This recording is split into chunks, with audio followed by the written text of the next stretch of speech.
भाजप वगळता कुणाशीही युती होऊ शकते, शरद पवारांच्या राष्ट्रवादीची भूमिका असल्याची माहिती सूत्रांकडून समोर येते। स्थानिक स्वराज्य संस्था निवडणुकीत भाजपशी युती नाही, युतीसाठी अजित पवारांच्या पक्षाचा पर्यायही खुला आहे। यासोबतच स्थानिक स्वराज्य संस्थेच्या निवडणुकीत भाजप वगळता कुणाशी खरं तर युती होऊ शकते, अशी आता राष्ट्रवादी शरदचंद्र पवार पक्षाची भूमिका असल्याचं कळतंय। या संदर्भात अधिक माहिती जाणून घेऊयात। आमच्या प्रतिनिधी मीनाक्षी म्हात्रे आपल्यासोबत जोडल्या गेलेल्या आहेत। मीनाक्षी, महत्त्वाची माहिती समोर येते। खरं तर युतीसाठी अजित पवार यांच्या पक्षाचा पर्याय खुला आहे, मात्र भाजपशी युती करणार नाही, अशी कुठेतरी भूमिका आता राष्ट्रवादी शरदचंद्र पवार पक्षाची पाहायला मिळते।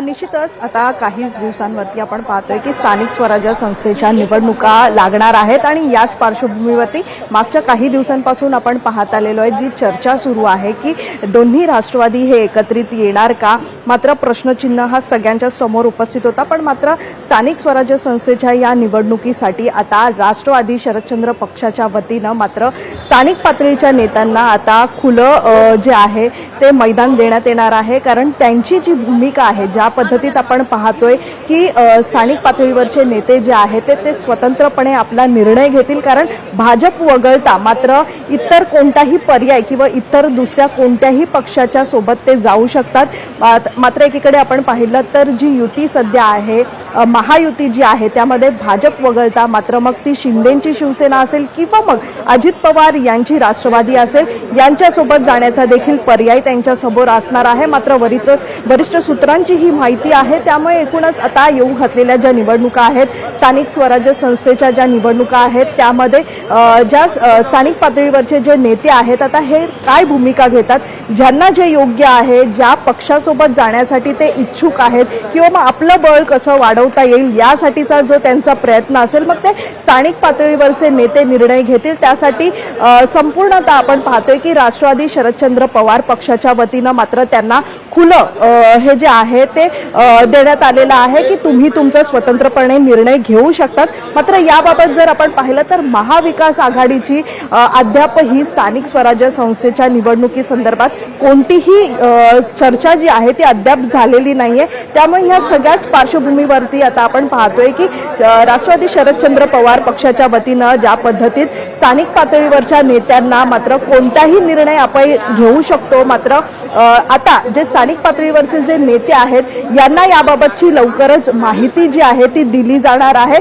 खरं तर आपण पाहतोय की दोन्ही राष्ट्रवादी लवकरच एकत्रित येणार असल्याची जी चर्चा आहे, या चर्चेलाच आता कुठेतरी आपण पाहतोय की येऊ घातलेल्या स्थानिक स्वराज्य संस्थेच्या या निवडणुकीमध्ये आता राष्ट्रवादी शरदचंद्र पवार पक्षाच्या ज्या स्थानिक पातळीवरचे जे नेते आहेत ते आता कोणत्या पक्षाचा पर्याय निवडतात आणि आपलं बहुमताने कशा पद्धतीत विजयी मिळवणार यासाठीचा त्यांचा आता कोणत्या पक्षासोबत जाण्याचा निर्णय असेल, आता याकडे सगळ्यांचं लक्ष लागलेलं आहे। पण प्रामुख्याने ज्या पद्धतीत उल्लेख केला जातोय की भाजप वगळता कोणत्याही पक्षाचा पर्याय ते निवडू शकतात, त्यामुळे येत्या काळामध्ये आपण पाहू शकतो की या निवडणुकीमध्ये शरदचंद्र पवार पक्षाच्या वतीनं कशा पद्धतीत आता हे स्थानिक पातळीवरचे नेते काय निर्णय घेतात याकडे सगळ्यांचं लक्ष लागलेलं आहे। निश्चित मीनाक्षी, खरं तर नेमका फायनल निर्णय काय होतो हे तर येत्या काळातच आपल्याला कळेल। धन्यवाद मीनाक्षी, आपण दिलेल्या सविस्तर माहितीसाठी।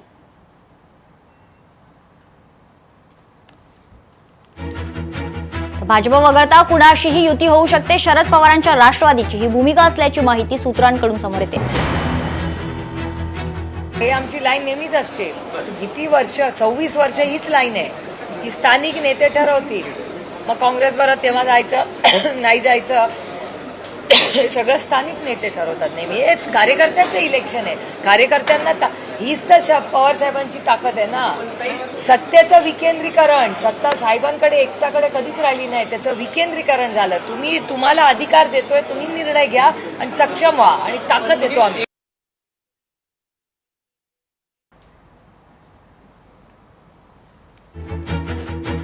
तर महत्वाची बातमी आपण बघतोय, भाजप वगळता कुणाशीही युती होऊ शकत नाही अशी भूमिका शरदचंद्र पवार पक्षाची आहे। त्याच्यामुळे या संदर्भात अधिक चर्चा करण्यासाठी आपल्यासोबत अंकुश काकडे जोडले गेलेले आहेत। अंकुशजी, स्वागत आहे लोकशाही मराठीवर।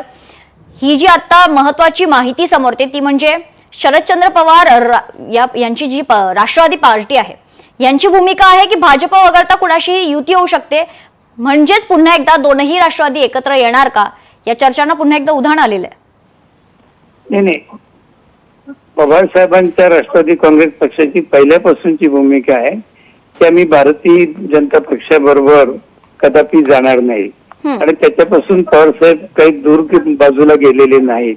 आता येणाऱ्या आगामी स्थानिक स्वराज्य संस्थांच्या निवडणुकीमध्ये आमच्या कार्याध्यक्षांनी देखील, सुप्रियाताईंनी देखील सांगितलंय की महाविकास आघाडीमध्ये जर इतर कोणत्या पक्षानं सहभागी व्हायचं असेल, मग ते आम आदमी पक्ष असेल किंवा आणखी कोणी असतील, तर त्यांच्याबरोबर आम्ही करू आणि स्थानिक कार्यकर्त्यांचं म्हणणं जे आहे त्या कार्यकर्त्यांच्या म्हणण्याप्रमाणे ते ज्यांच्याशी आघाडी करा म्हणत असतील, त्यांना जे सोयीचं असेल तर त्याच्या बाबतीमध्ये आम्ही आघाडी करायला तयार आहोत.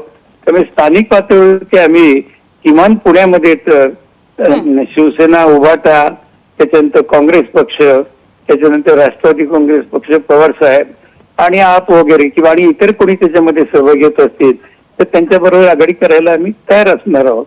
आणि दुसऱ्या राष्ट्रवादीशी आघाडी करायला किंवा युती करायला आता सध्या शरद पवारांची राष्ट्रवादी तयार आहे का, अंकुशजी? आता एक लक्षात घ्या ना की तो अजून प्रश्न समोर आलेलाच नाही. कारण आता जोपर्यंत महानगरपालिकेच्या निवडणुकीचं नोटिफिकेशन निघत नाहीत, त्यानंतर आरक्षण निश्चित होत नाहीत, तोपर्यंत या सगळ्या गोष्टीला चालना मिळणार नाही. आता सगळ्याच पक्षामध्ये काम करणारे कार्यकर्ते वेट अँड वॉचच्या भूमिकेमध्ये आहे की माझा प्रभाग कसा राहील, माझा जिल्हा परिषदेचा गट कसा राहील, तो कसा होतो, तिथं आरक्षण काय होतं, या सगळ्याकडे ते सगळे कार्यकर्ते डोळे लावून पाहिलेत. एकदा तेच चित्र स्पष्ट झाल्यानंतर मग कोण कुठं जाणार, कसं कोणाशी बरोबर आघाडी करणार हे स्पष्ट होईल. पण आम्ही तरी आज तरी महाविकास आघाडीने त्याच्यामध्ये इतर कोणी जे सहभागी होणार तयार असतील तर त्यांना बरोबर घेऊन किमान पुण्यामध्ये तरी आम्ही निवडणूक लढवणार आहोत. निश्चित. धन्यवाद अंकुशजी आपण दिलेल्या आपल्या प्रतिक्रियेसाठी. या बातमीसह इव्हनिंग पल्स मध्ये आपण इथेच थांबतोय. अशा बातम्यांसाठी पाहत राहा लोकशाही.